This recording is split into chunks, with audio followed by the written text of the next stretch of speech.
یہ ضرور کہوں کہ باوجود اتنی تکلیفیں جوڈیشری کو دی گئی ہیں، اتنے دھچکے آئے ہیں، لیکن اس کے باوجود بھی آنیسٹ اور ایماندار اور جسٹس پرووائڈ کرنے کے ججز اب بھی موجود ہیں۔ تو جج صاحب نے جس کے سامنے یہ کیس چل رہا تھا، اس نے میری غیر حاضری میں جب وہاں تھا، ان کا نام غالباً آل مقبول صاحب ہیں، جنہوں نے آرگیومنٹ سنے اور میری غیر حاضری میں مجھے ایکوٹ کر دیا۔ تو کیس کچھ نہیں تھا، وہ صرف کیونکہ مجھے چھوڑنا نہیں چاہتے تھے، تو لیکن جانے کے بعد بھی کیس چلتا رہا اور میری غیر حاضری میں ایکوٹ ہو گیا۔ یہ کہانی ہے اس کیس کی۔ تو وہ تکلیف جو ہے نا، کیونکہ میں نے یہ کوٹا دیا، آپ ریکارڈ جا کے دیکھیں کہ بھئی پوری سندھ کو رورل اور اربن، اس ادارے میں پہلے کتنی نوکریاں تھیں اور اس میرے فیصلے کے بعد ان کو کتنی ملی۔ تو وہ بات کچھ لوگوں کو پسند نہیں آئی۔ میں نے کوشش کی کہ رورل اور اربن سندھ کو اپنا حق ملے اور ان کو حق دلایا۔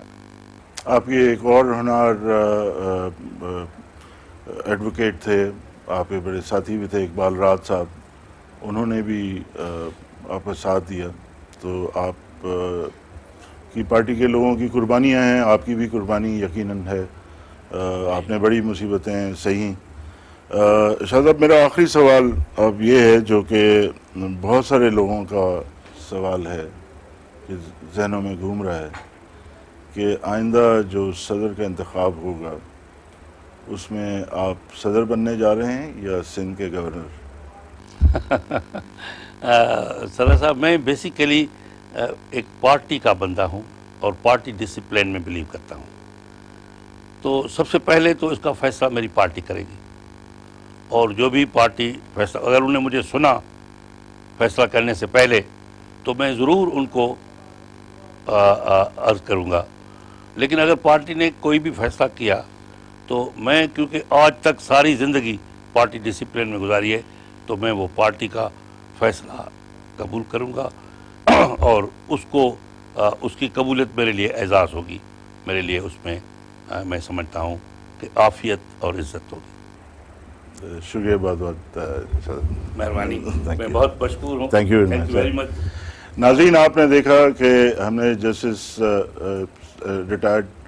سید غوث علی شاہ صاحب سے بات کی۔ انہوں نے وہ باتیں آپ کے سامنے پیش کی جو تاریخ کا حصہ ہیں اور ریکارڈ کی باتیں ہیں، اور یقیناً جسٹس صاحب شاہ صاحب ایک بڑے مضبوط اعصاب کی شخصیت ہیں۔ ان کو اس عمر میں جو مشکلات کا سامنا کرنا پڑا،